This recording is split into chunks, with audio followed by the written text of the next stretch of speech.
Yeah, it was a good time, honey, under the sky.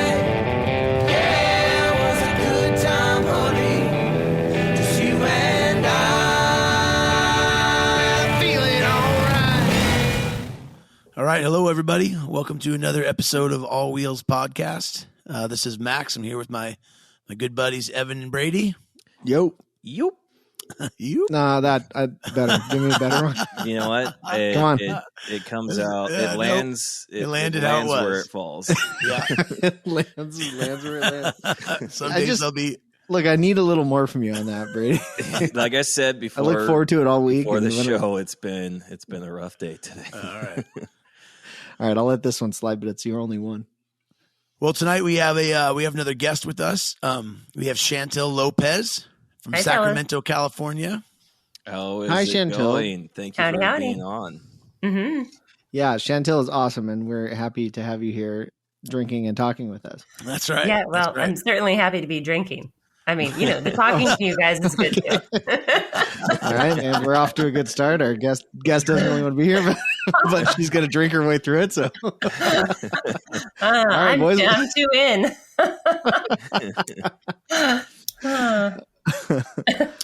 Just a quick intro on Chantill. She'll probably we'll dive more into some of this, but she is she's a business owner, multiple businesses really. She's a published author. She's a mentor and a coach, a movement and Pilates educator, podcaster, a motorcycle rider.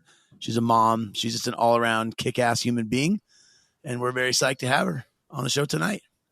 Thanks. That's very nice. Well, you're welcome. I never got an intro like that. That was. Do you want me to put one for you guys? Yeah, I mean, could you? Wait a minute. You forgot classy. I thought when we were rehearsing this, you said classy. Oh, Classy. Yeah, where's classy? She's a classy dame. I would definitely describe Chantel as classy. Yeah, she's Oh, classy. Evan, that's really One sweet. word that. Well, thanks for joining us. This is awesome. Yeah, I'm excited. We like talking about motorcycles, and you have awesome experience on motorcycles. So I want to hear all about it because I've never heard the story of the trip you took and how you got into it and stuff. So Okay. I think this will be really cool. Yeah, and this is my first meeting. Yeah. So I will pretend to be the guest, or not the guest. Sorry, the We audience. already have a guest, Bert. Yeah. Wait a minute. I'm being You kicked see off it? already. What kind of show is this? I'm constantly trying to bring it back on me, guys. That's it. That's it. Always. It's the Brady Show. Yeah. Damn it, Brady. Yeah, thanks for joining Evan and Chantill and I. Tonight we have Brady on. We're going to be interviewing Brady Young. Yeah. Brady, your first question is, where'd you get that hat? I will be the audience tonight Right. because I'm looking forward to getting to know more about you as well Yeah. and hear some of the fun adventures and stories that Yeah. we'll be Yeah. unraveling. You guys have a similar story, Brady. You and Chantill have both done New York to California. Yes, On or bikes. the other way. Well, she went New York to California. You went California to New York on bikes. Okay, gotcha. On neither one of you on bikes that Yeah. most Ridiculously people would not illiquid. choose Yeah. to ride. Oh, yeah. That's yeah. true. Did you not go back, though, Chantel? You went to New York and then you didn't ride back? No, I mean, that's part of the challenge with having, family at home, babies to take care of, is you can only be away for so many weeks. So, I actually didn't ride back either. yeah, I shipped my bike to White Plains, New York, met my friend, and then we rode north Oh, got it. and Okay. then west. Yeah, I actually left my bike there for I think about 5 years. Oh, yeah. Did you really? Yeah, I kind of forgot I didn't about know it. that. Not gonna lie. What? That's awesome. What the hell? 5 years? Yeah, it was in the care of some buddies that had a shop. It was actually in some park, Asbury Park in New Jersey. Okay. I have some buddies that have a shop out there, and so they stored it for me and did such a good job that I forgot about it. And then Did they know they were getting into 5 years of storage at the time? they knew me. Okay. Nice. Yeah, That's so awesome. I was gone for about a month and a half, and we pretty much started to run out of money, and also the weather, at least on our trip, was just you guys got a your ass kicked. severe abuser. So we flew back, and nice. Didn't want to see the bike again for years.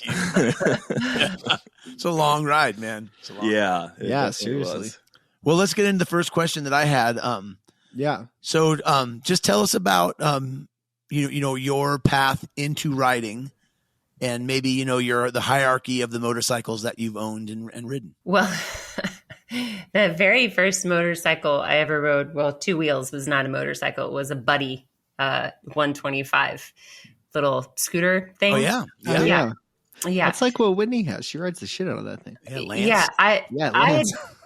I didn't really, I just kind of got curious when I was in my 30s about riding a motorcycle. I don't really know why. I just kind of get wild hairs sometimes, and thought, I wonder if I could do that. I wonder if that's the thing I could do. I had already had a small child at the time, and it just, life was busy and I never got around to it. And then a friend of mine who had been super anti motorcycles for our entire lives, it's a friend I've known since childhood, went to Puerto Rico after a breakup and decided to ride a motorbike, came home, bought this stupid scooter, and I went to go visit him in San Francisco, got on it, rode it around.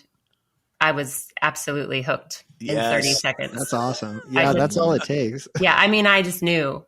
I don't think I've ever had an experience like that where I just knew something was like right up my alley. So nice. That's how it was for me too. I feel like first time I did it, I was just like, done. Well, this is my thing. I don't really care about anything else. This is awesome. Yeah. I have a quick question about riding a scooter. So my first ride on a scooter was after I'd had some years on a motorcycle. Mm-hmm. I found that scooters are just, maybe because I've had so much time on the motorcycle prior, but I found that they were extremely unsettling. Totally. I 100% agree. They are, but I don't think I knew that at the time. Right. I mean, I think one of the things I absolutely had going for me is complete ignorance. It's just your first time you have mechanized freedom. Yeah. You just like hit the thing and you're gone. I was just like, I'm not a risky, like I don't take physical risks. Like I've done lots of things in my life, like, water skiing and snowboarding. And I don't really like that kind of shit because I don't want to get hurt. Mm-hmm. But when I got on the scooter, it was just like, go fast. I wanted to go fast. And I wanted the wind in my face. And we were up like riding around Pack Heights or something, and it's beautiful up there, and just smelling it's just something about smelling the world. And that sounds weird maybe, but no, something just captivating. And yes, later I never want to get on a scooter again. Like, fuck that shit. So I agree, but I didn't know that then. I had no fucking clue. Yeah, I was just wondering if that first initial kind of, not without any other riding experience. I was giddy out of my mind. I know exactly what you're saying though. When every now and then, like I rode Whitney's scooter was at work. I stored it there for the winter, and I rode it at home a couple months ago, and it's like, I hate it. It feels unstable and like it's just weird that everything about it sucks. I absolutely hate it. But if you didn't compare it to anything else, you'd be like, oh shit, this is awesome. Yeah, absolutely. Exactly. Mm-hmm. All right, so you're on the scooter. You're Oh yeah. So I'm on the scooter. So then I'm going to San Francisco like every weekend to ride this scooter. And pretty soon I got the notion that I needed an actual motorcycle. And I told my friend, I said, okay, I picked it out. I want a Rebel 250. I'm going to start looking. My friend Nathan found one like the next week, and he called me, and he's walking down the street. It's like a block from his house. He said, I just went to the bank. I'm buying this motorcycle for you. I was like, oh, sorry. Yeah. So sorry. What? go Nathan. Yeah. And then the next day, that was like a Friday. And then Saturday, he rode the motorcycle. We met, and I got on it. I'd never ridden a motorcycle before, and no fucking clue. I mean, I can drive a stick shift, so I figured it can't be, that different. Wait, does Nathan need any more friends? Is my first question. Yeah. Can I have his email? I'm really I'd love to looking hang for out this. with this dude's Well, motorcycle. he did not. I paid him back for that motorcycle. Oh, well, you didn't say He didn't You gift it didn't to say me. that. I mean, he sounds like motorcycle Santa Claus. This guy's awesome. Yeah, I know. Well, then I started going to San Francisco to ride the motorcycle, and I basically taught myself in the hills and traffic of San Francisco how to ride. That was it. Wow. That's a good Beginning. crash course. Holy shit. Yeah. Yeah. I That'll get think you I going. have this thing about like suspending, maybe it's reality, but fear. I wanted to do it. So it didn't really matter. It was not easy. Nice. Yeah. No, but I think that's the right attitude. And I feel like the second you knew it was the thing you wanted to do, you're going to get over, or you're going to overlook being afraid of it or whatever anyways, because you want to do it. Yeah, You because just the figure it out. fear is you identify the fear as something in the way of doing this thing Yes. that you Right. Yeah, just that's newly how I found a felt. love for. I still have, I think, a very healthy fear of riding a motorcycle, which is good. Mhm. And Yeah. I did then, but I'm just pretty determined and pretty stubborn. So I put myself in a lot of really challenging situations because Yeah. I feel like that's the only way to push through. Otherwise, if you think about it too long, you just don't do it. Yeah. Mhm. Or if you think about it too much. You have to get over that part to get to the point where you like totally enjoy it, Yeah. And I just always related to like, I'd already been riding for years. And when I met Whitney, she wanted to ride, took the MSF course, got her license, but she could not get over riding on the street, like in traffic and stuff. And then dealing with a clutch, and she rides her scooter great, but she could never Yeah. get over on a bike, like dealing with thinking about shifting and clutch and all this stuff. And then having traffic in the way too. And she Yeah. and I know she could have, but she just never wanted to get over. She was just like, nope, this isn't for me. I can't get over the like being afraid of a car coming at me. And I mean, I about think stopping that's the and- thing about riding in San Francisco is like, I just did not want to die. So you just fucking, that's a gnarly place to Yeah. learn. yeah, Holy you just figure it out. You just, the hills and the traffic and Yep. yeah. I mean, I dropped, well, this is maybe a story for another time, but I did drop my bike and a friend's bike each once in the city. At which the is a same bummer. time. No, Well, she was that would riding be both. impressive. Yeah. Like chariot style. Like a Jean-Claude Van Damme. It's like slow move. motion, hairpin turn, hit a pothole kind of, Oh yeah. Ooh, bummer. Yeah. Yeah. Yeah. So you're commuting from, where were you living at the time? Sebastopol? Yeah. Sonoma County. Okay. Yeah, So up how north, long? about an hour north of San Francisco. How long before you? I have a 2-part question. How long before you brought the bike home? And as a mother of a young child and a wife, did you get any flack at home, or Good were you question. supported? Or Yeah, it's really interesting. So I think it was probably 3 months before I brought the bike home. And no, not even an ounce. support? Of support? No, of pushback. Oh, good. Oh. Yeah. Pushback. Oh. Yeah, That's awesome. 100% unequaled support. Oh, that's so great. Good Yeah. answer. And at that point, I had my son, Charlie. So this was like 9 years ago, maybe almost 10 years ago. So he would have been, Sid was born. So it was 7 years ago. She was little. My daughter was 1. Mhm. My son was 9. It's a great and- time to ride. Yeah. I mean, I don't really think about that kind of stuff. Right. No. No, but that's also a great time to have a bike to go take a break away from. Yeah. I mean, I think that's just, I just function better when I don't spend all of my time with my children. I mean, Yeah. Well, I mean, that's I understand that. I mean, I love them, and we do cool Yeah. shit. But it was good. No, even my folks actually, which surprised me, never. And I was talking to my mom or my dad about this recently. Like, I'm so impressed by them. Not ever once did they say, "Be careful." Like, not out of a lack of care or love, but like just an utter sense of, I trust that you are 100% capable of doing anything that you set your mind to. and that's it. Yeah, that's severely underrated. Yeah. Like, I feel like I hate that people feel the need to do that, Yeah. in general, just like, or tell you, I remember, okay, I got a little story here. I remember one time I was at this wedding. Whitney and I had not been dating that long, like probably a couple of year or two or something.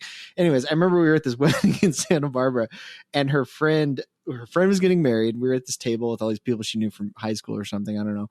And anyway, so her friend was this girl sitting there. Sitting next to me was this girl's boyfriend. And I was coming back from a motorcycle trip we rode up KLRs from San Diego to like Southern Washington and back. And I stopped in Santa Barbara for this wedding where she was. Anyway, so we're sitting there and I'm talking to this guy and he's, we're just bullshitting. And I told him like, oh yeah, I was coming back from this motorcycle trip and stopped in here for the wedding.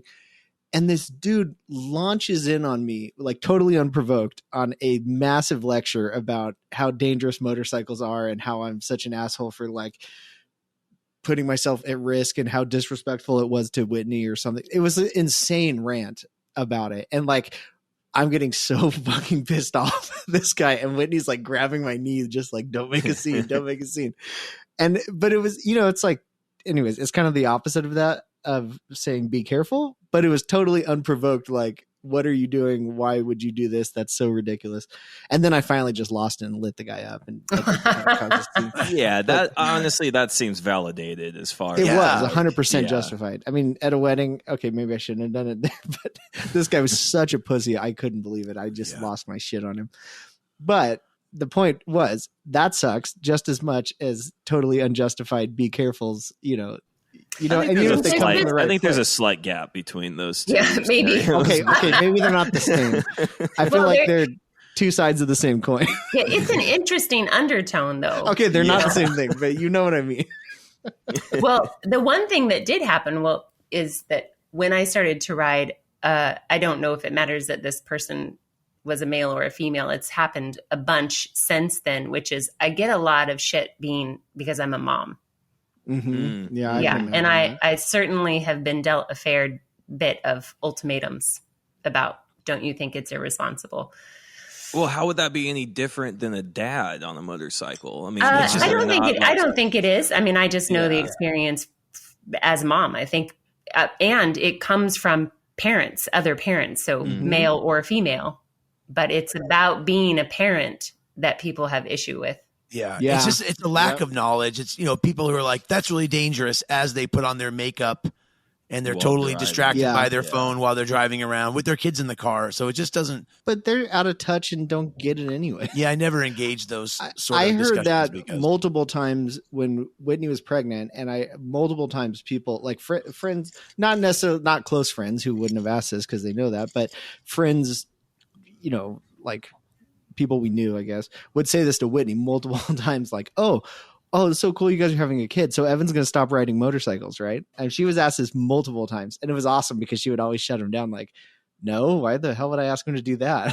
He would be miserable to live with if I asked him to do that. That's unusual, though. I think so many people that I talk to say I used to ride before I had kids. Yes. And when I had kids, I didn't feel like it was whatever it is. But I'm going to rock climb and go skydiving because that's what the hell? That just whatever. Even crossed my mind that was an option.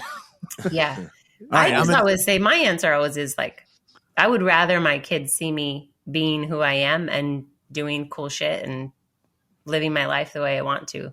Yes. Yeah. That's the thing that's most important to me. But it's not like you're doing it to try and do something dangerous. Like that's not the point. But if it's something you enjoy, it's the same thing as telling somebody to, stop, I don't know, hiking or something, whatever. It is dangerous. All right. So okay, I'm not making good comparisons here, but my point is don't tell somebody to stop. I'm going to refocus us. So you've got the 250, you're home. Yes. And then we moved to Sacramento. Oh, right. And I rode the shit out of that Honda Rebel. I mean, I rode it back and forth from Sacramento to Sebastopol because I was still working in Sebastopol a little bit. And then I rode it to San Francisco. And again, I just have no fucking clue. Like I have no idea that this That's is some not miles on it. This is a This is- 250 Rebel Yeah. freeway. on the Wow. on Highway 80, which is, people are blasting. It's whatever 70. The speed limit is 70 miles an hour, but people Yeah. are like going 80 and 85. What would that bike do? How fast? 75. No, Yeah, I Wow. could get it up to 75. Okay. Yeah, and I did. You're at a much lower center of gravity than a scooter on those too, so I could see that being a little bit more confidence boosting. Than No, they're great. My Yeah, no, it was Yeah, it was it's a good fantastic. little bike. Yeah, it's a full on motorcycle. It's just little. Yeah, it was great. Stable. Yeah. But Okay. then I blew it up. Yeah. So you're riding it. Yeah. Hard. Well, it had really? some Just it had some reaming it on exhaust the issues. highway. Yeah. Well, I had the oil change just before I was doing any kind of tinkering on it at all. I didn't know anything. So I took it to a local shop and they overfilled the oil and it blew multiple gaskets and I had no idea. But I was riding, I think I had just gotten back from a long ride and then I was riding up north and I see smoke in my rear view mirror and I think to myself, somebody's smoking. Like what? Somebody's fucking on fire. And a minivan pulls up next to me and I'm on the freeway, I'm going 65, 70. And my friend is, I think, in front of me because we're kind of carpooling. And the minivan is like gesticulating, shouting and pointing and so I move my knee and I look down and there's smoke just billowing out of the engine. And so I pull over and it's just almost on fire. Whoa, shit.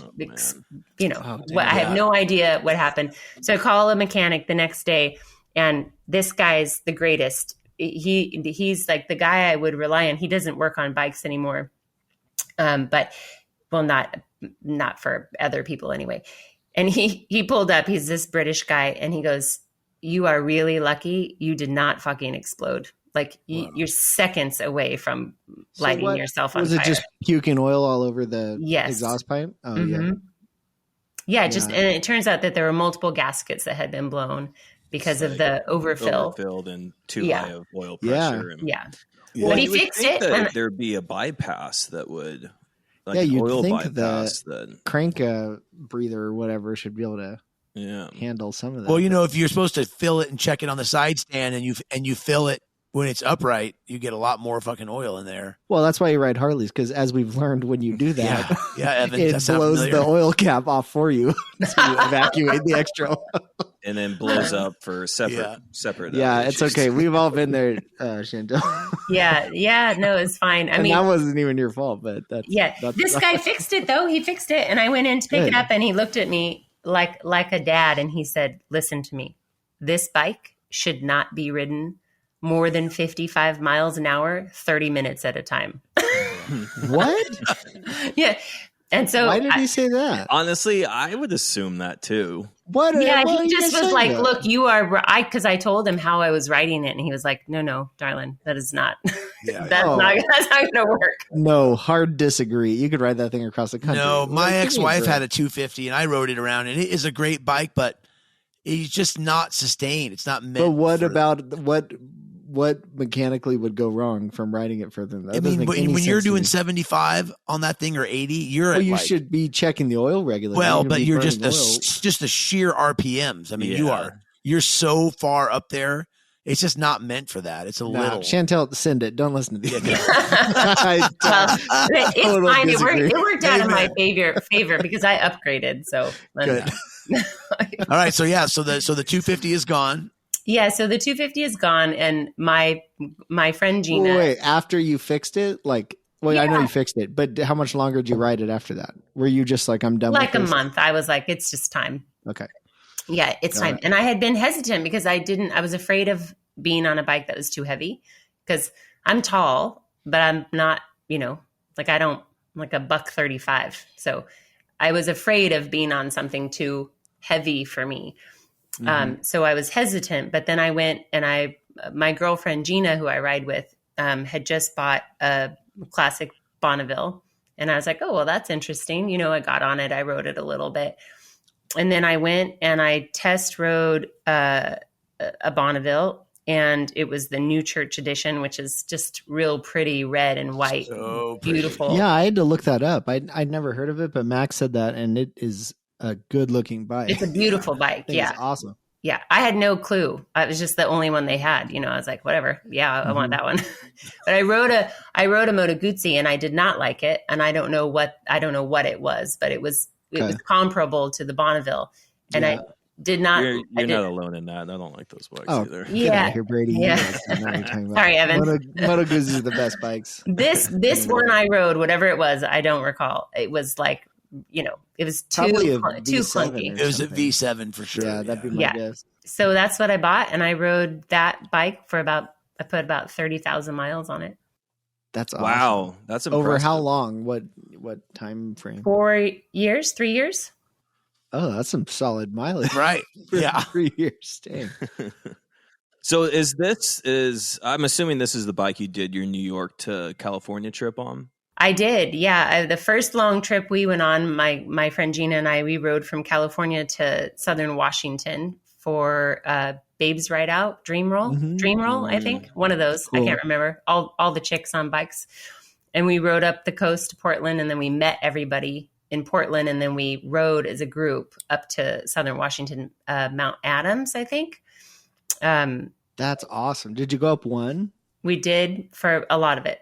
Yeah. Sweet. Up all the way to Portland, actually. And then with the group, we cut inland and then up into Washington. Nice. Yeah, that was great. I mean, I just am the kind of person that doesn't really say no to things. So when my friend Gina was like, do you want to do this all girls ride? I was like, well, I don't know if I'm keen on being around 500 women for, 5 days, but but riding up there and back sounds like a lot of fun.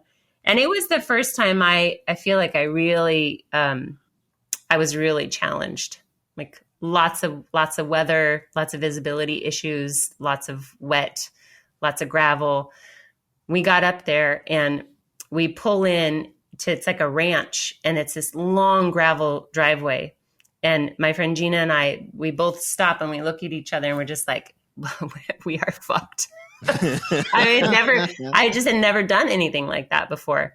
So we make it up there, and literally there are women, of all sorts on all kinds of bikes, slipping all over the place, dropping their bikes because it goes from gravel to sand, and deep sand and grass and potholes, and you have to then make it. You have to like park your shit and check in, and we're like, everybody's like, you just hear like oh, and this another somebody almost losing it, and then you have to ride across this huge open field and pick a spot. And anyway, it was fantastic, but it was challenging. I mean, I just had no idea. I had no idea what I was getting myself into. Those are the first, though. I love it. Yeah. Yeah. And then I just, once I figured out I could do it, I was like, okay, what's next?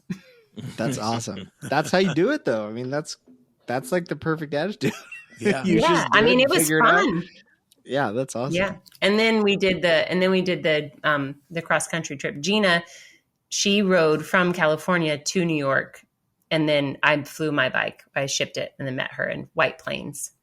And Wait, on your ride to Washington. So that was the longest trip you've done so far at that point. Yeah. Right. Mm-hmm. Okay. So I feel like everybody's hit this point on a long trip. What was your point where you were at Max? Because Max knows where my point was in Yuma. Oh yeah. Remember pulling into that? Oh my gosh, I'll hotel? never forget. I've never seen you so. Oh, I've never been so pissed off. Yeah, Evan Evan will never not be like some sort of stoked attitude. So he's just like one of my favorite people to be around. And he got off his bike in Yuma at the Gaslight the Hotel. lamp lighter. And he was just like, if you would have given him a shotgun and a sledgehammer, he would have unloaded it on this bike. He was so pissed. I was so pissed. Yeah. I think I had heat stroke. Yeah. This was last year in the EDR. It was, and we were like almost to Mexico, but after crossing the desert into Yuma, and it was like 100 degrees, my bike had been puking oil everywhere for the last 100 miles.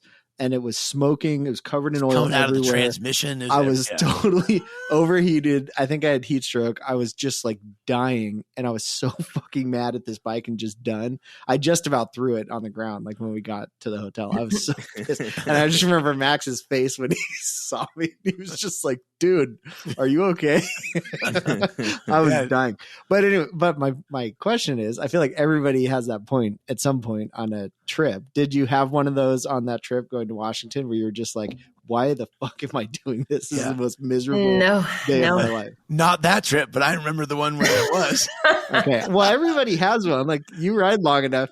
It wasn't even the cross country trip. It was just like glory. That trip up the eastern seaboard and into the White Mountains and across. We went into Canada and down, and that whole cross country trip was nothing but epic, awesome. I mean, it was challenging, sure, lots of it, but no,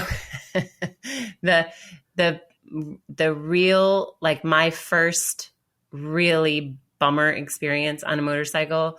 The first one was I had ridden to Colorado. I was still in the Bonneville, and I had ridden. Max and I met. Where did we meet? Grand Junction. Grand Junction. Yep. Yeah, and then we rode to Fort Collins. It was on the way back. I had like 7 hours of sideways fucking wind.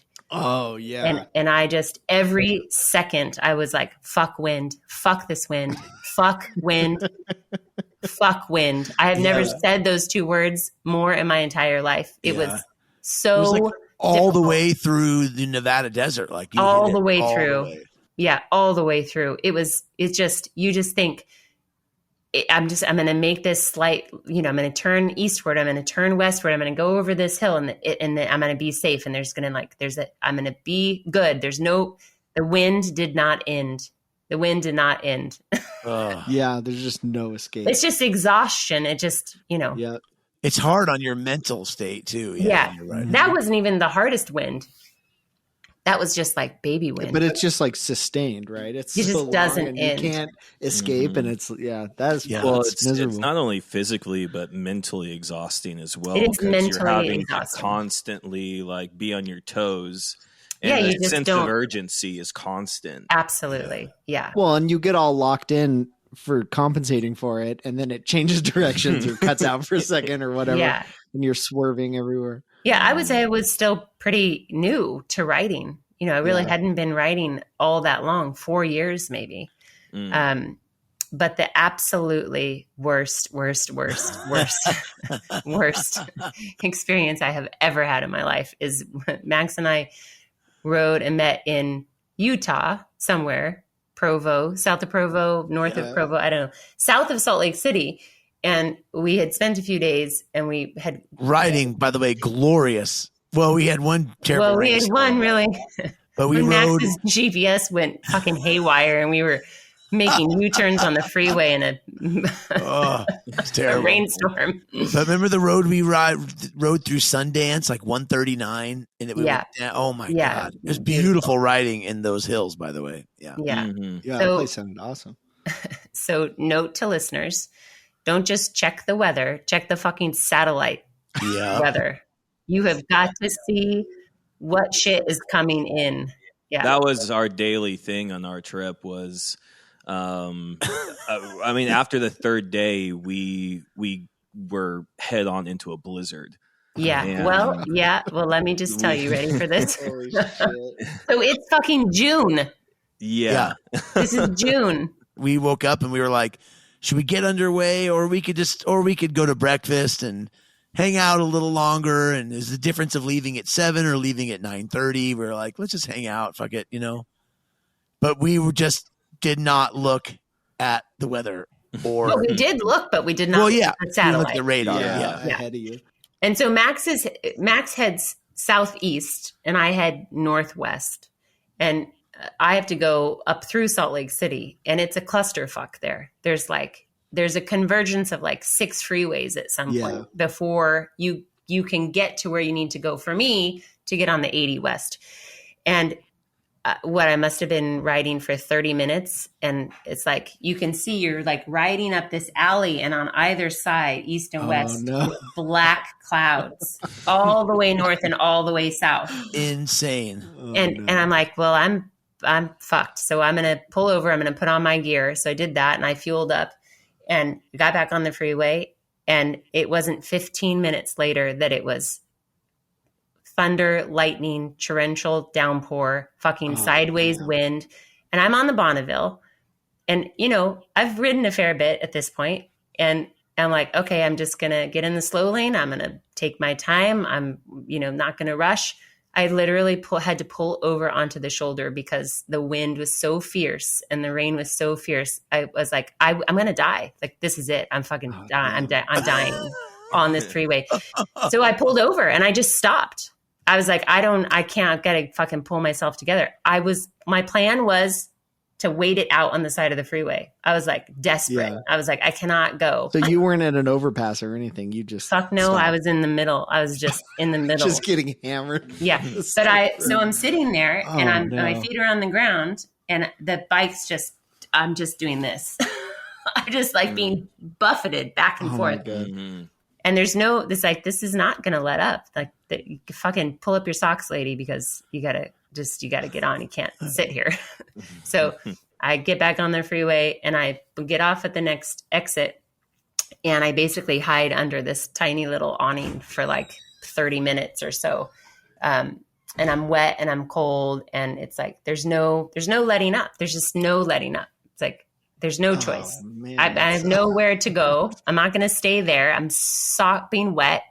Like, I've got to get west of it. So I get back on the freeway, and it's just the most treacherous, awful, fucking miserable, hating every second of it.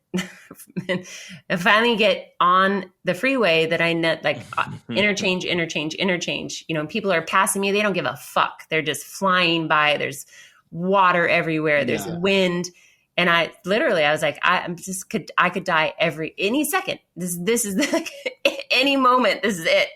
So I'm just going. And then the wind picks up, and I'm like, I got to stop. I just cannot keep going anymore. And so I pull over, and I'm like waiting for a minute, and I just like gather myself, right? And just like, okay, what am I going to do?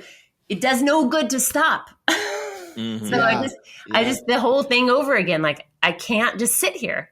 I cannot fucking just sit. What am I going to do? Like, there's no choice. Can't go back. Can't stay here. Have got to go forward. So I think I rode in the shoulder for 30 miles. Oh, God. Because I just was being passed by semi trucks. I was just going to mention, how was your experience in like torrential rain of semi trucks? Because people can't see you. They can't see. I mean, I'm an optimist. I love humanity, but seriously, you people do not fucking see you. They don't care. They just think if you're on a motorcycle in this kind of weather, like, you must know what you're doing. Mm-hmm. Yeah. They just, or you're an idiot. So yeah, right. They just blast past you.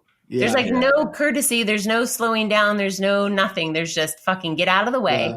So I just rode on the shoulder. But I think normally, well, no, I agree. That pisses me off too. But I assume most people doing that have never ridden a bike in any sort of rain and don't know how they have no idea. Like, nobody knows how much damage they're actually doing to you doing that. So it's not intentional. It doesn't mean it sucks any less, but I don't think they realize just how dangerous that actually is to the person on a bike. And it doesn't matter if you've ridden 1 million miles. That's dangerous as hell. Yeah. You know?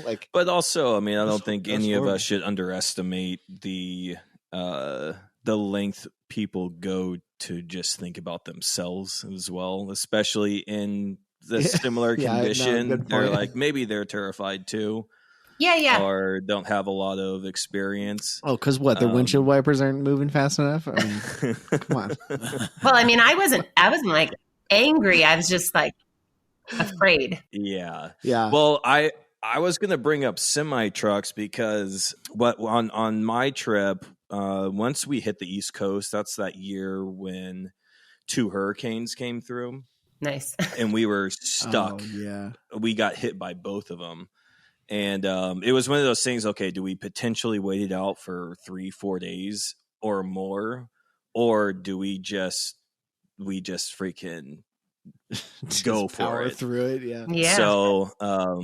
So yeah, we just freaking took off. I mean, we were going probably an average of 15, 20 miles per hour on the highway because we couldn't see more. Yeah. We could barely see Yep. our front tire in front of us.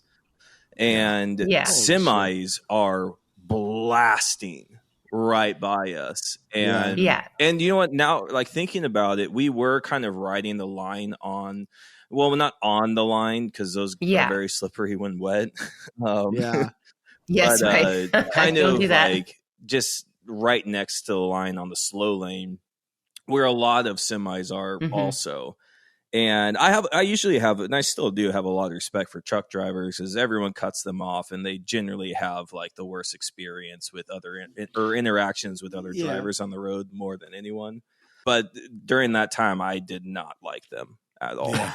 Yeah. And I don't think it was intentional, but Well, one of the things we were talking Yeah. about the looking at the radar, what we would have known had we looked at a radar was this was not a storm that you could just blast through. Like in Colorado, you can get through it in No. 10 minutes, you're done. This storm Yeah. literally went from the middle of Colorado all the way across Utah into I Oh, rode shit. through. Yeah. I mean, Yeah, I was mine wondering that. You hit it on the other side? all for 4 hours. I rode through just Yep. the worst dude. freezing cold rain. It was, all the way until I think Dinosaur was like 4.5 hours Damn. later. I broke out, but it was like half Colorado, but then it went all the way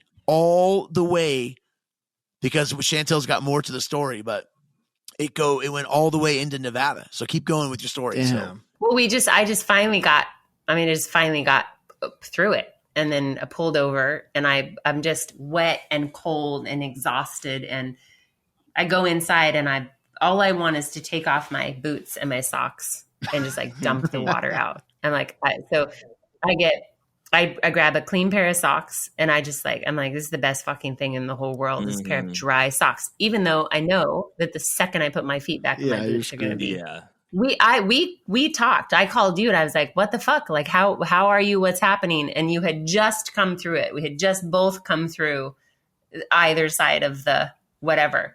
And so you're like, oh, blue skies, I'm on my way. I'm like, all right, well, looks like it's going to be okay on my end. So I get back on the bike and I keep going. And I had made this ride from Sacramento to Provo in a day on my way there. And I was like, my plan was to make it in a day on the way back too, which did not happen because I got to Elky.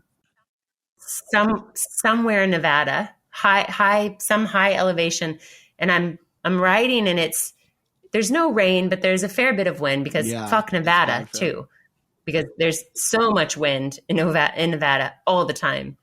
And I just am climbing in elevation and it's getting colder and colder and colder. And I'm like, fuck, it's cold. Like it's real cold.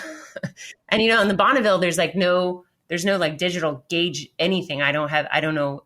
Like, I don't even know how many miles I have in my tank, right? You got to like keep track and you don't know what the temperature is. And I don't know what time it is. And so it's just getting colder and colder and colder and colder and colder. And I'm like, okay, finally I pull over, I'm going to get gas and I'm freezing and I'm going to layer up. I'm going to get a cup of coffee. So I go into the gas station and I'm like, hey, do you mind? I had my bike parked out under an awning, kind of where the trucks, fill up. And I said, is there a place I can just sit? I said, at first I was like, don't mind me. I'm like, I'm not going to steal anything. I'm just getting warm, just having a cup of coffee. She said, well, there's a little room over there where there's all the slot machines and there's a couch. So you can just go hang out in there. So I did. And I'm sitting there and I'm getting warm and having my coffee. And I look outside and I'm like, that's not rain. That's snow. in June, and I was like, Nevada. Man. I'm like that can't be right. Like, well, I mean, it was pretty damn cold. snow. I was like, okay, this has got to just melt off. It's going to be fine. I'll get back on the road. Like I can ride in cold. Like I've trained myself to be real cold. It's fine. More snow. Oh my God. More snow. More snow. More snow. More snow. And I'm just like, I am so fucked. I'm watching the snow pile up on my bike. Just pile up, pile up, pile up. And I'm under an awning, but it's coming in sideways. So this snow all over my bags. I had textile was bags it sticking at that on point. the ground though? It was sticking to Are we everything. talking like an inch piled up in an hour, or like what are we talking? Yeah, easily. Yeah, if geez. not more. So I just called it. I just called it. I was like, fuck this day. So I got a hotel room. I got on the bike. I rode in the snow to the hotel room, and I, got dry and had food, and I'm sure I drank whiskey out of a paper cup, fine. which is what That you do is when exactly you're on what the you road. do. Look, you drink whiskey out of anything after a day like that. Yeah. That's right. I think it was almost like every stop we had like a flask of some kind of whiskey. Yes, And we always it was flask up on just, trips because it's the only way. this is how I get warm, and this is how I get the courage to move on. Yeah, days like that are gnarly. Yeah. I mean, you like earn it, and then You earn the miles, man. Yeah, it absolutely. was something. And then in the morning, I was looking at the weather, and it was like it was not going to get above 30. So I was like, I'm just, But was it clear again. at least? No Fucking- rain? It was clear. Yep. And I did not know how long it was going to stay clear. And there was snow all over the fucking ground. And it was really. And literally that's all like it is. 2 days later, it was 75, 80 degrees in Nevada. Yeah, of course. It was just, we literally, that storm, if we would have seen it, we could have left the night before. We could have waited out 2 days. Like it was just so silly to go through there. So anyway, there's the moral of the story. Okay, so you do, but this was after your New York trip, right? Oh, yeah. Quite a bit. Okay. Okay. So, Yeah. I mean, it hadn't happened first, but now say you, after that, what did that make you think about, traveling long distance on a motorcycle? Are you like, this is. Oh, I was not turned off. By that at all. Strangely. No, I right? don't think I didn't strangely at all. Not want to I ride. had this. No, I have not the at same all. feeling. It's like, yeah, that sucks. It's horrible. But when it's done, it's like, shit, that was awesome. I want to go. That wasn't fun, but you're like, if I can get through that, I can do anything. Let's do more trips. What I did realize is that for a long time, like when Max and I started hanging out, he would say like, everybody is so impressed that you went across the country on a Bonneville. And I was like, that's ridiculous. I don't really understand that. It's like, yeah, that's not a bike that you ride cross country. And I was like, it's a fine bike. Like it does all the things I need it to do. And then after that last trip, I was like, how about also fuck this bike? Like I'm ready for something that can actually do what I need to do. Yeah. And so I upgraded to the Okay, BMW. but what were your complaints with the Bonneville? Like, what did it not do well that didn't fit your? It's just too little. It's too light. It's too little. Riding It's not position agile probably, at too, all. was- I mean, riding position was fine, but honestly, it was really fine for me. But just not. It didn't feel safe. Honestly, I think that was my big takeaway after that trip. When you I left did not here, it feel was safe so on it. overloaded because you're trying to do these big cross country trips. And you Yeah. got the soft luggage. I remember thinking like, you're maxed out the suspension. You're maxed out. This bike was totally maxed out, That makes sense. and so it's like, Yeah. you're the only way to go now after you've put 30,000 miles on this maxed out bike is to increase your ceiling, and was the power enough, or did you feel like that engine just wasn't powerful enough? Yeah, the power was enough, and I was still not really wanting, like, I was trying to be careful about not getting in over my head, right? I didn't want a bike that was going to be a lot heavier or have a lot more power. I just, I'm like, I honestly, I love riding, but I don't want to die. So I don't want to get myself into any kind of situation where I'm going to be like out of my league. I feel like, I know I have a lot of miles under me, but I have not been riding all that long. Yeah, but you've done 8 years. a lot of varied like types of riding or weather or freeway commuting, whatever. Yeah. In that time, I mean, don't sell yourself short. That covers a lot more than like what a lot of guys who have ridden for 40 years and have never left their town, they just ride down to the bar. So yeah. Yeah. Yeah. I mean, I guess I understand that, but from my own perspective, it's just, I've always tried to be really thoughtful about that. But Max actually had turned me on to the BMW, the R1200R. A buddy of his had one, and when I was visiting, I rode it, and it was sweet bike. It was perfect. It was just perfect. Perfect size, perfect amount of power. When I rode that bike, I was like, "Oh, this is the way a motorcycle is supposed to take a corner." Yeah, I had no Yeah. idea. That thing handles much better. Yeah, I mean, the difference was like on the Bonneville, I feel like I had to convince it to Yeah. take a corner well. I like really had to fucking maneuver it a lot. Like, and it forced me to be a better rider, I think. But the BMW, it's like, I remember going up around the res and taking that first sharp turn. And I just like, literally, I feel like I thought turn right and the bike just fucking cornered. I was like, oh my God. You can also have that bike fully loaded and it'll handle just about the same way. You know, that's what's amazing about those. It's exactly. Yeah. That was a good choice. I think that's an excellent choice. Great bike. Yeah, yeah. Now I want a GS. I support that. Yeah. Now I'm ready. Are you going to keep the R, or are you going to get heftier? Switch to a GS? Or? I think I would probably switch. I think I would probably upgrade completely, and then get a little towny bike. A little. Oh, Mike's going to sell that CB small. 550. Maybe you should buy it. Yeah, that thing's sweet. All right, so hey, there's a couple. The one that I went cross country. Oh yeah, you just sold it. That's right. I don't know, but I'm assuming that bike did not turn when you thought about it. No, it absolutely did. I mean, because that's partly I built it for the trip, but I had planned to keep the bike and not leave it there for. Oh, well, you did that years, custom rear end on it and stuff too. Actually, that probably okay. But I had built it for when I get it back from the trip. It'd be like my Canyon Carver, right? So no, that thing. I mean, Dave has photos of me like almost in Tennessee, almost like dragging elbow on it. Nice. That thing. Really? Oh, it handled amazingly. Nice. Yeah, that was a sweet bike. All right, so there's a couple more questions I want to get to. Okay.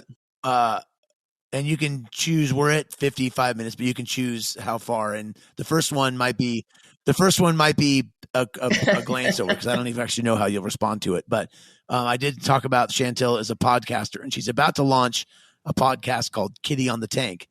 So I really want to get to that, but I want to. I want to first ask. Yeah. Wait, I read that in your comments in Discord, but it didn't quite like. Yeah, welcome to Chantil. So before I ask that though, I just want to touch on. I want to know if it's still relevant or if it's even a thing. Like, is it still a thing being a woman writer?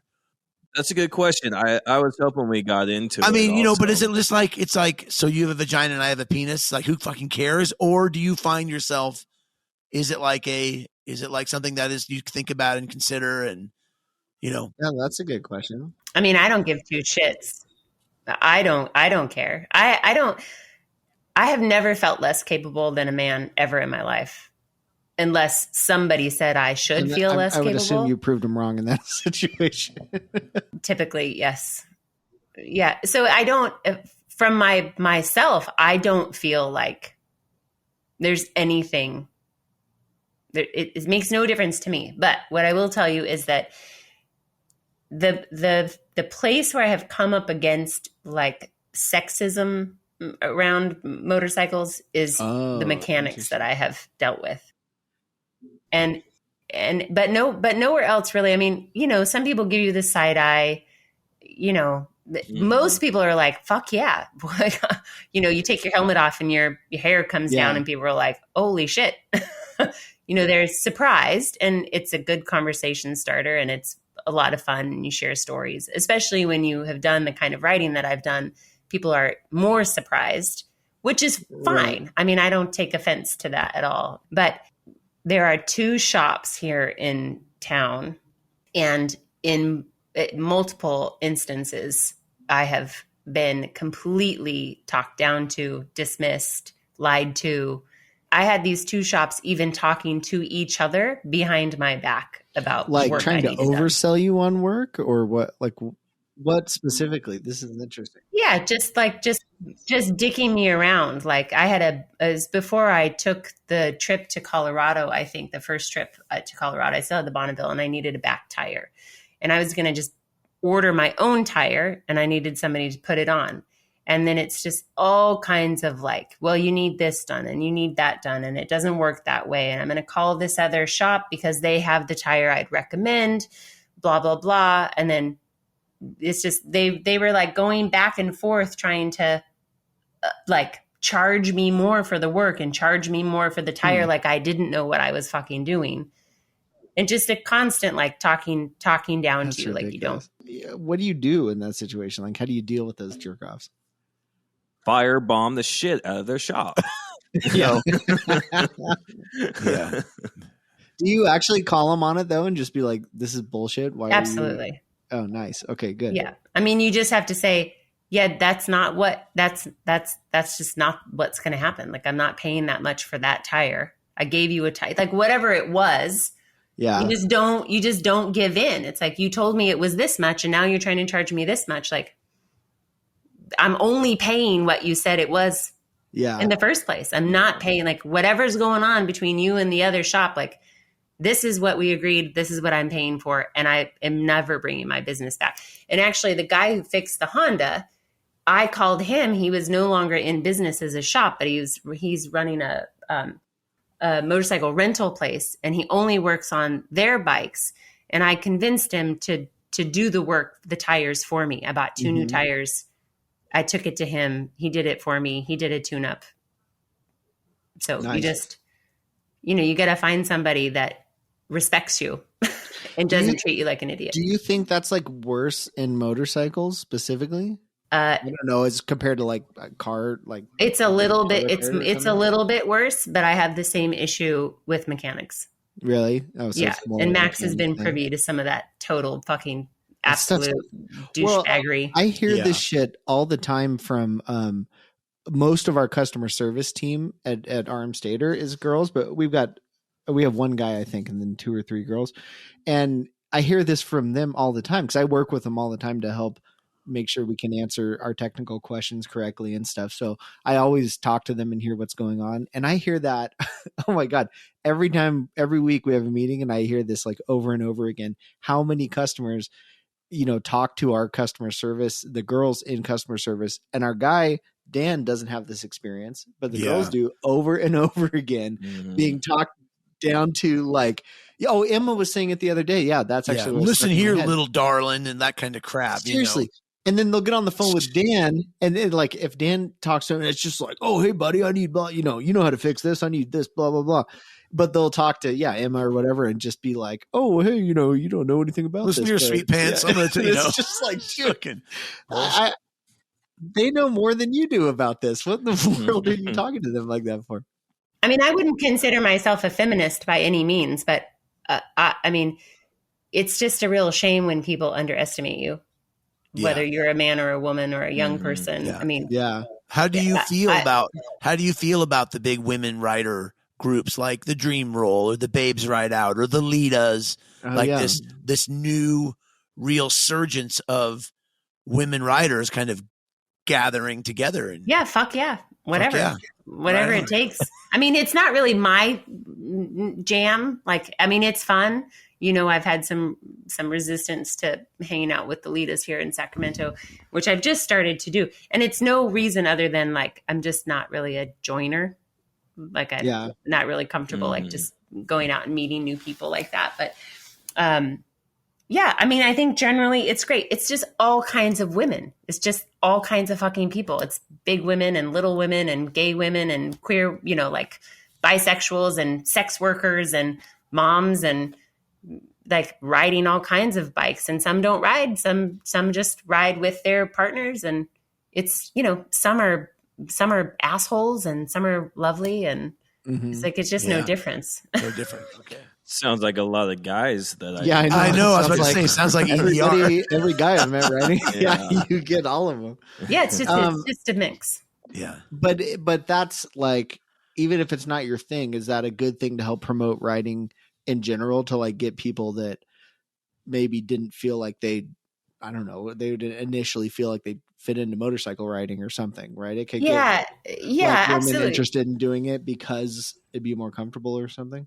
Yeah, and honestly, most of the women I have met either through the Litas here or like when we were riding with the Dream Roll, a lot of them are just like average, like they like to ride motorcycles. They're usually new, they're nervous, they don't have people to ride with, they're like excited about it. They're, you know, it's actually really cool. Like I went to this Litas picnic recently here, and the woman I connected most with was this 64-year-old woman who rode. She started riding because her daughter is a motorcycle mechanic.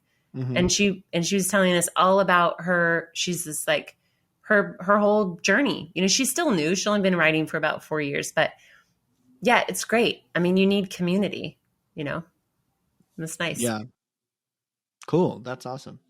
I have some friends in San Diego that are super into the Babes Ride Out thing that they do in the, they put that on every year in not Palm Springs, in the desert somewhere. Yeah, like Joshua Tree or something. Yeah. And it sounds awesome. Every time I see it, I'm like, I want to go. I know. It is fun. The most fun thing about that, honestly, for me is like, you know, 100 women on motorcycles fucking cruising down the freeway. Yeah. That is a sight. That So is a rad. sight. Yeah. That Put is in the really middle of that. fun. That is fun. That's All right. fun. Talk to us about, will probably be our last question because we're at an hour, but talk to us about Kitty on the Tank. Tell us what's going to be all Oh yeah. about. What is this? I want to hear about this. Well, I've been podcasting for quite some time. I started my first podcast probably 8 years ago, and then wrapped that up after 6 years, and then just started a new podcast, both in the realm of movement, like movement education, and building businesses, because that's basically what I do now, is help people build their businesses. But I have been, Max has been encouraging me to write about my motorcycling adventures. And I actually, that's what I went to school for, is journalism and creative writing. So I was a journalist before I entered the career that I'm in now. So I've been writing a little bit. And my friend Gina is about to leave her 16-year career at Google, and I want to do something fucking fun around promoting women riding motorcycles. So we have this thing that when we ride together, we have our Sena headsets, and Gina is funny as fuck, and we call it Helmet Comms Comedy Hour. And it is just like pee your pants funny as you're cruising down the road, trying not to run off the road. And so we just decided that when she was transitioned out of her job, we would start a podcast for women motorcyclists. And early on, when she bought her Bonneville and I was transitioning out of the Rebel, she said something to me. I was talking about the riding position on the bike, like how I had to scoot up in the seat. Like I wasn't really sitting in the bucket of the seat. And she said, yeah, that's right. Kitty on the tank, baby. And I was like, I had no idea. It took me you could count 1, 1,000, 2, 1,000, 3, 1,000. Awesome. And then just an explosion of laughter when I finally got it. So that's I love it. That's the awesome. joke. And Although, I mean, I've gone up, just scooted right up to the tank and found that is a very comfortable position. Oh, yeah. Straightens your lumbar out a little bit. It's just called boner on the tank. Yeah, boner. I do love riding. Not to give away too much, but we have all kinds of really funny things to talk about. Women riding, and That's awesome. Well, it's going to be fun. It's going to be a little raunchy, and it's going to be lots of but it's F-bombs. I think that's awesome. I mean, I like hearing another perspective on something I like so much that I don't know anything about, what might apply to like women writing that's different from Yeah. a bunch of guys. Yeah. So I think that's Yeah. awesome. Yeah. That's cool. And I like the helmet comms thing. Like, holy shit. I think that probably the funniest things I've ever heard are all of our buddies riding, across Yeah. Wyoming, bored as hell, killing miles and just saying the dumbest shit you could think of. So Yeah. no. And then you just go like this. You just push the button and you fucking click everybody it off. off. And then you Out. that's like, the second boom. the second best thing. Yeah. You can't ride that many miles with people, jabbering in your ear, but in your head the whole time. I have never turned my headset off. There's been times I probably should have, but I don't think I ever have, because I don't want to miss out on the next funny thing that's said. I mean, if I turned it off, I might miss a zinger. I can't have that happen. Yeah. Well, Chantil, it's been absolutely fantastic having you. Thank you for taking the time to come and chat with us here at All Wheels Podcast.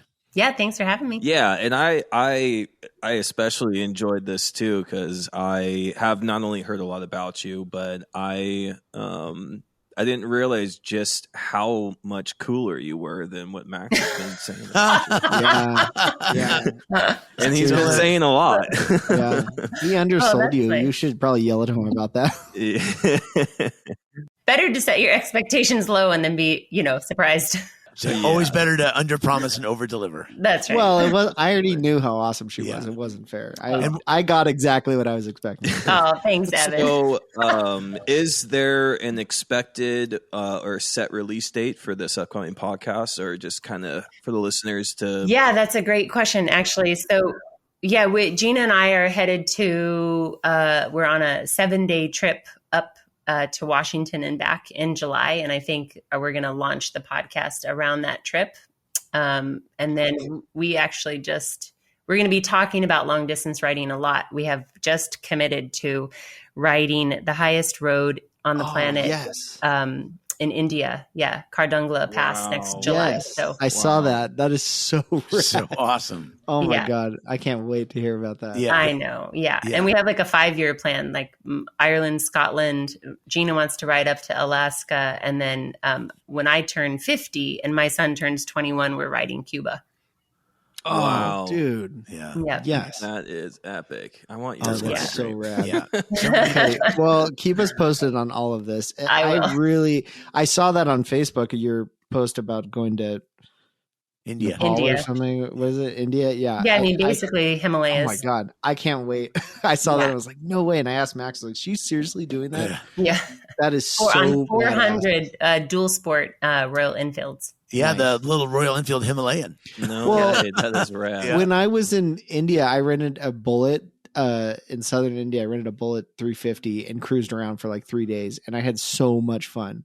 I mean, it was nowhere near where you're riding, but it was just awesome. Like, everybody rides bikes there because it's just transportation, Mm-hmm. Except I found the dudes into like customizing Royal Enfields treat like they're like Harleys are here, they're Yeah. super rad custom bikes, and these guys are like obsessed with them. Yeah. Well, they I had a were blast. It was manufactured awesome. there for years and years and years. All the Yeah. original castings Yeah. yeah. were made its way to India, and then they were made I don't know, not too like I think it was like early 2000s when they stopped. No, I think they still make them there. Really? Well, I mean, my 04 Bullet was just as shitty as the 1980 Bullet. Well, that I yeah, had, it so, was like, I don't probably think anything worse changed. because It the was- castings wore out. They were both horrible motorcycles. Yeah. Well, I guess a quick follow up question is there a placeholder where people can get, say, upcoming news of release, or anywhere they can probably jump on to stay in touch? Oh yeah, cool. Oh, well, I think that the only thing so far that you can do is just find me on Instagram or Facebook just Okay. under my name, Chantel Lopez, and just keep doing regular searches for Kitty on the Tank. I think there's probably not going to be a lot of those out there. Yeah. Yeah. Well, tell us when you launch it, and we'll make sure to say something too. Yeah, I will. I will. absolutely. Yeah, that's awesome. Yeah, I will. All right. Should be good. Cool. All right, thanks. Thanks, Yeah. Jen. Thanks. Well, thanks for joining us. Yeah. Evan, you want to sign us off? Yeah. Okay. Well, check out allwheelspodcast.com and contact@allwheelspodcast.com is our email. And what else we got? All Wheels Podcast on Instagram. And yeah, shoot us a message. Let us know how things are going. And yeah, I don't know what we're talking about next week, but I guess we'll find out next week. It'll be rad. Yeah, I'm sure it will. All right. We'll see you guys. Take care, everybody. Thank you. Ciao. Feeling alright.